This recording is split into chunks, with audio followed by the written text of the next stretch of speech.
I hate that I'm days late about going up to the Smash Burger where she had her last meal at. So me being me, my feelings is getting hurt. Every day I'm on Facebook, reading statuses, reading people posts, people making themselves look like they have something to do with it. I'm not gonna blame nobody. I'm not gonna point the finger at nobody. What I'm gonna do is ask these people at the Smash Burger where she had her last meal at, who was she with? What kind of car did they have? I'm not even trying to put your face on the internet. So she was in a car by herself? I'm not sure. She was in a car. It looked like she was in a car with somebody. I don't remember, but I do remember that. Oh yeah, she did come with a boy. She came with a boy? Yeah. Like, do you know how he look? No. So she was in a car with a dude. I don't know if they were in a car, but she was with someone. I don't know if She they were was together, but if they were just talking. I'm not sure. So you did see her come up here and get her food. You remember her? She got her. They set her on her mother porch. You know what I'm saying? Picture this. A young mother of 3, full of life and promise, steps out for what should be an ordinary evening. Hours later, her body is discovered in one of Detroit's most unforgiving locations. Her family believes they know exactly who's responsible. But the truth? It's far more twisted than anyone imagined. This is the story of Erica Ridgell. And I need to ask you something right now. What would you do if someone you loved vanished and everyone pointed fingers at the obvious suspect, but your gut told you something else was happening? Welcome back to True Crime Unraveled. I'm your host, and today we're diving deep into a case that shook Detroit, Michigan, a city that's seen its share of tragedy, but continues to fight back with remarkable resilience. Before we begin, I want you to hit that subscribe button and turn on notifications. This channel survives because of viewers like you, and trust me, you don't want to miss what's coming next in this series. Now, let me tell you about Erica Latrica Rijel, 31 years old, a medical professional who genuinely loved her work. But more than anything else, she was a devoted mother to 3 children who were her entire world. She posted about them constantly, celebrating every milestone, every achievement, every precious moment. On one particular night, Erica left her home. She was going to meet her boyfriend, a man she'd been seeing and had written about online. Her friends thought they knew who was responsible when she didn't come home. The assumption seemed obvious. But in Detroit, nothing is ever quite that simple. Let's talk about Detroit for a moment, because understanding this city is crucial to understanding Erica's story. This was once the Motor City, an industrial powerhouse that drew people from across America with promises of good jobs and better lives. But decades of economic decline, gang violence, and crime transformed large sections of the city into something very different. However, Detroit is experiencing a comeback. The downtown area shows genuine signs of revival. New businesses are opening. People are investing again. It's proof that hope can emerge even in places where danger once ruled completely. But that transformation hasn't reached everywhere. Parts of the east and west sides still struggle with violent crime. The contrast between revival and danger exists side by side in this complex city. Erica grew up in Detroit. She knew its streets, its rhythms, its dangers. She was friendly, warm, and worked hard in the medical field doing work she was passionate about. Her 3 children were everything to her. She made sure everyone knew it, sharing their accomplishments and everyday moments whenever she could. She was living a normal life, working toward her goals, raising her kids. Just an ordinary person trying to build something good. And then came that night. Erica left her house to meet her boyfriend. She'd been seeing this man and had posted about the relationship online. It seemed like she was happy, moving forward with her life. But she never came home. When someone doesn't return, those first hours are critical. Family members started reaching out. Friends began asking questions. Her children were waiting. Where was their mother? The assumption spread quickly through her social circle. The boyfriend must be responsible. It seemed like the most logical explanation. Domestic situations can turn dangerous in an instant, and statistically, when a woman goes missing, investigators look first at intimate partners. Her friends felt certain they knew what happened. The pieces seemed to fit together. He was the last person she was supposed to see. She vanished. The conclusion felt inevitable. But here's where this case takes its turn. A 911 call came in. The voice on the other end was panicked, breathless, barely coherent. The car keys were in the ignition, but the driver was clearly in distress. The dispatcher tried to understand what was happening, but the caller's words tumbled out in fragments. Emergency responders were dispatched immediately. When authorities arrived at the scene, they found Erica's body. She had been dumped in a location that spoke volumes about the perpetrator's knowledge of the area and their callousness. The medical examiner would need to determine the cause of death. Was this a poisoning, as some initially suspected?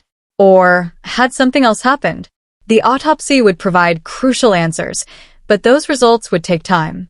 Meanwhile, investigators had to work the case from multiple angles. They needed to verify the boyfriend's whereabouts and activities. They had to construct a timeline of Erica's final hours. They needed to talk to everyone who knew her, everyone who might have seen something. And they had to consider the possibility that everyone's assumptions were completely wrong. The evidence started painting a different picture. The boyfriend's story checked out. His alibi held up under scrutiny. Investigators couldn't place him at the scene or connect him to the crime in any meaningful way. So, if it wasn't him, then who? This is where the investigation had to shift entirely. Detectives went back to basics, re-examining every detail of Erica's life, her relationships, her routines. Someone wanted her dead. Someone had the opportunity and the means. Someone knew enough about Detroit's geography to choose that particular dumping location. As investigators dug deeper, they had to consider uncomfortable possibilities. Sometimes the most dangerous person isn't the obvious suspect. Sometimes danger comes from unexpected directions. The forensic evidence would prove crucial. Toxicology reports, physical evidence from the scene, phone records, surveillance footage if any existed, every piece of the puzzle needed to be carefully examined and placed in context. Detroit police had to work this case methodically. They couldn't afford to let assumptions drive the investigation. They needed facts, evidence, proof. The community watched and waited. Erica's family demanded answers. Her children needed to know what happened to their mother. Her friends struggled with guilt over their initial accusations. And somewhere in Detroit, a killer was waiting to see if they'd gotten away with murder. The truth about what happened to Erica Ridgell would eventually emerge through careful police work and forensic investigation. But her story represents something larger: the complexity of crime, the danger of assumptions, and the importance of looking beyond the obvious. Erica was 31 years old. She had her whole life ahead of her. 3 children who needed their mother. A career she loved. Dreams and plans and everyday moments she'd never get to experience. Her case reminds us that every comeback has a cost. Detroit is rising again, rebuilding itself, but that transformation is built on the memories of victims like Erica and the determination of those who refuse to let violence win. I want you to think about something. How often do we jump to conclusions based on what seems obvious? How many times do our assumptions blind us to the actual truth? If this case affected you, leave a comment below. Share your thoughts. Let's keep this conversation going, because Erica's story matters. Her life mattered. And the truth, however complicated, deserves to be told. Subscribe to True Crime Unraveled for more stories that go beyond the headlines. Hit that notification bell. And remember, in Detroit, every comeback has a cost, but the city keeps fighting. I'll see you in the next one. So y'all know the girl who got, that was my homegirl.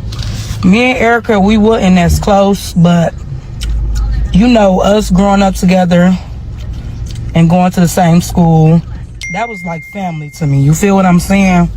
I hate that I'm days late about going up to the Smash Burger where she had her last meal at. So me being me, my feelings is getting hurt. Every day I'm on Facebook reading statuses, reading people posts, people making themselves look like they have something to do with it. I'm not going to blame nobody. I'm not going to point the finger at nobody. What I'm going to do is ask these people at the Smash Burger where she had her last meal at, who was she with, what kind of car did they have? You feel me? I'm going to ask all that. On top of that, every time I seen Erica, we spoke, took each other numbers down, whatever. Hey, you been all right? How your kids? But like I said, I'm not gonna point the fingers at nobody. Like, my feelings is hurt because our kids, you know when kids lose their parents, that shit hurt. So y'all blaming she took a bad pill. If she took a motherfucking pill, why nobody thought to call the EMS? Why nobody thought to take her to the ER? Any fucking thing. Y'all see her saying this will happen, she did this, she took this. Why nobody took her to the emergency room? Why nobody do that? You placed the dead body on somebody's mama porch. Nobody thought to call the EMS or nothing. Nothing. I don't know if y'all can see the smash burgers. The motherfucking sun is beaming. My girl done made it to heaven. We love you, E. But anywho, I'm on my way across the street, and I am going to this G-Way after. So we about to get to the bottom of this. I'm so motherfucking mad this happened to her. Okay, I'm at the smash burger. So you said she came up here, Erica, right? I'm not even trying to put your face on the internet. So she was in a car by herself? I'm not sure. She was in a car. It looked like she was in a car with somebody. I do remember that. Oh yeah, she did come with the boy. She came with a boy? Yeah. Like, do you know how he looked? No. So she was in a car with a dude? I don't know if they're in the car, but she was with someone. I don't know if She they were was together, but if they were just talking. I'm not sure. So you did see her come up here and get her food? That thing. You remember her? She got her. They set her on her mother porch. You know what I'm saying? So she was with a guy. Is that what you saying? Like, it don't look like she had a car, like she drove. I think she was in the driver's seat or passenger. Honestly, I'm not Passenger. Sure. I'm not sure, but she was here. She was here. I wonder, can the gas station people run their cameras back? You know what I'm saying? Wow. Okay, when she was here, did you see her go to that gas station? We were pretty busy when she. What is this boy called? I can't get in his song.